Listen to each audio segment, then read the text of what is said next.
been a member of IATSC local, well, it was first Local 659, and then it became Local 600, the Cinematographers Union, and I choose to call it a union as opposed to a guild. They've named it a guild, which is just bullshit. It's a labor union. It's not a club.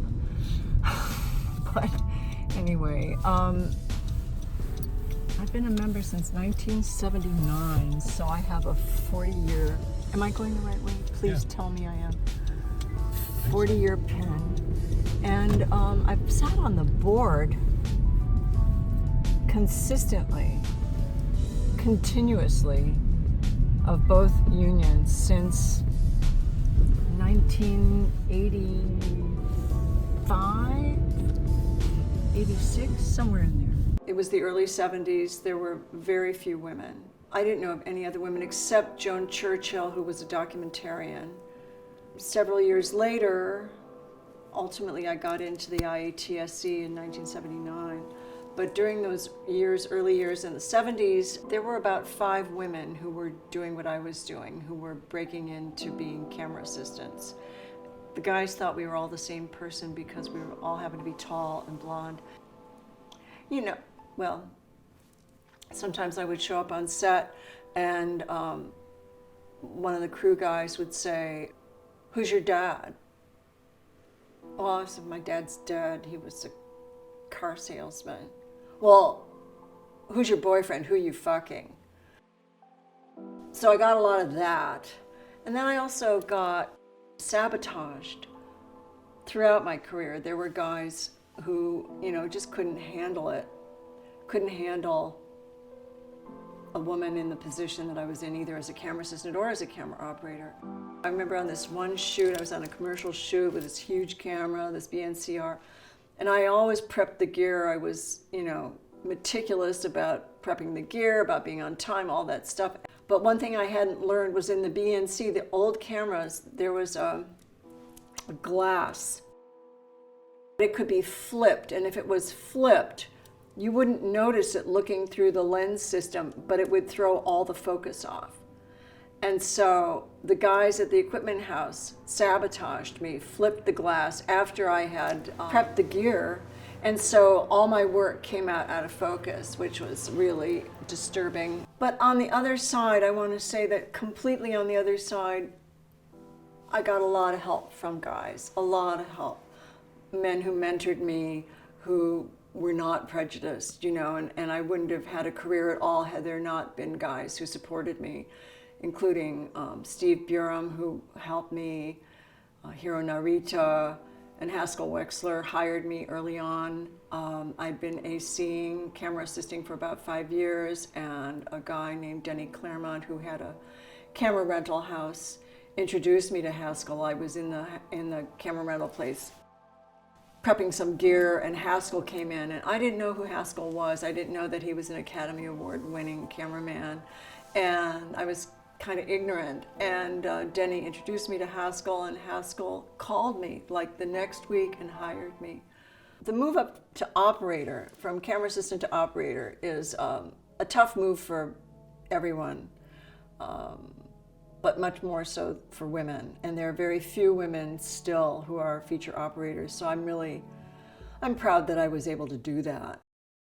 And I think Kristin Glover was the first camera woman that I met when I came to Los Angeles. Kristin was one of the people that they interviewed, and she invited me to come and observe on some shoots that she was doing, and that was the beginning of a very long friendship and a very rewarding friendship. And over the years, when we were all talking about moving up to operator, we used to get equipment from one of the rental houses, get a gear head, and we would get together and rehearse, practice with the gear head. Someone who supported me tremendously was Hiro Narita, who hired me to operate several feature films for him. I remember the first night on Star Trek VI. We were working nights, it was cold, we were up in Bronson Canyon, and the set designers had built a set where the stairway was too narrow for a Steadicam shot. And apparently the first shot had been designed as a Steadicam shot, and they looked at it and they went, "Oh no, the Steadicam won't fit." I turned to Hiro and I said, so what's the first shot? And he's Japanese and speaks very succinctly in the little accent. He said, walking downstairs backwards, hand held. And I laughed. I said, right, Hiro, sure it is. Yeah, ha ha. And he went, walking backwards downstairs, hand held. And that was the first shot, and by God, I got it with someone behind me holding me back so that I wouldn't fall all the way down. It was kind of quite an initiation into feature operating. The idea was that women behind the camera were weaker, and therefore they couldn't pick up heavy cases and they couldn't do things. And that was not the case with you. I mean, actually, in a short while, it was an excuse to maintain the old boy network. All right, so interestingly, in the most recent issue of Time magazine, the Dalai Lama is on the cover. Of course, this is 30 years later. He's becoming quite an old man.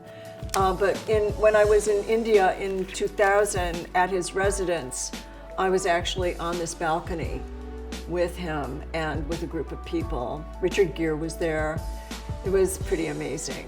So I feel very privileged to have spent time with him. When we were shooting the documentary about the Dalai Lama in Santa Monica, and he had a residence in Santa Monica,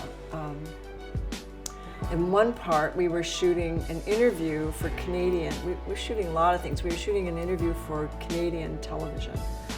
And because I was the lower person on the totem pole, when you shoot interviews for television, you know, one person, camera person sits next to the person who's being interviewed. So I sat next to the Dalai Lama. The Dalai Lama was right here, and I was here, because I was shooting the interviewer, and the person who was more important, camera person, was shooting the Dalai Lama. Right, so, but I got to sit right next to him. So now we're waiting. We're waiting to roll camera. I have to sit up to show you this. So I'm just, you know, sitting very quietly. I'm next to the Dalai Lama. I'm like, holy shit. So I'm just sitting there being really quiet, and I've got a camera. I can't remember what kind of camera it was, but the Dalai Lama is known for his interest in cameras and watches since he was a child. And so he points at the camera, he goes, where's this made? I said, I think it was a Japanese camera. I said, in Japan, Your Holiness. And then he points to the camera head, you know, which was a Sockler, I think. And he says, where's this made? I said, in Germany, Your Holiness. And then he taps my arm. He tapped my arm and he looked at me, he says, where's this made? And I was completely flummoxed. I was like, oh my God, what's he asking me? Was I made like in the universe? Was it in the cosmos? I didn't know what he meant. And then he looked at me, he went, made in America. Ha ha ha ha ha. He just laughed, and it was just a really precious moment. Thank you. That's pretty funny. Oh God, I forgot what we were going to talk about. Oh yeah, I just want to say this about being a director of photography, because I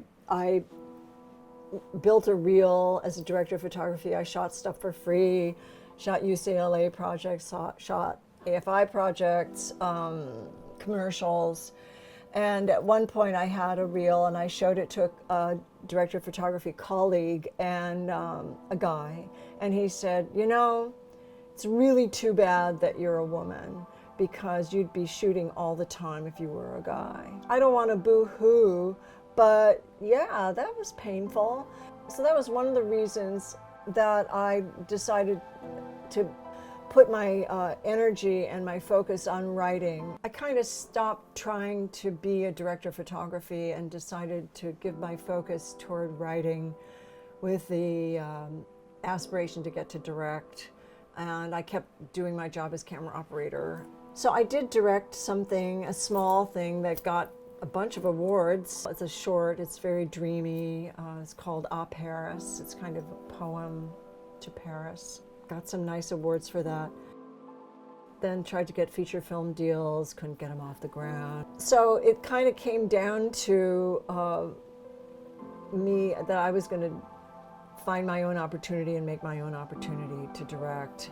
And I did direct a staged reading of Fleur, a fairy tale starring Ed Begley Jr. at the Crest Theater in Westwood, which was really lovely. And it was a fun experience. I loved working with the actors. And then when we shot Lilac Thief last year and did a weekend shoot, working with a SWAT team, working with a bunch of actors, we shot a lot in 2 days. It was pretty amazing. I really felt that even if I don't get to direct a feature film, even if I don't ever get to do that, I proved to myself that I can do it. I proved that I am a director, and I feel really good about that. Even though, of course, in my heart, even though in my heart I would really like to be able to make my feature film, so. She said that these were extremely interesting times, and like that curse, things were bad. We're going to get really bad soon. Homeland Security, open up. Wanted her to be led down. Yeah. She's Gonna look she at and the she and her niece, believe it or not, eye contact. they see each other Yeah. for just a moment right before she's hooded. So yeah. better like somewhere in here. Yeah. So she's gonna see her Here. right before he puts the bag over. Yes, Here, yes, right here. yes, And then yes. do it here front. Yeah. Then Yeah. you bag her from there. Yeah. And you will be in that position and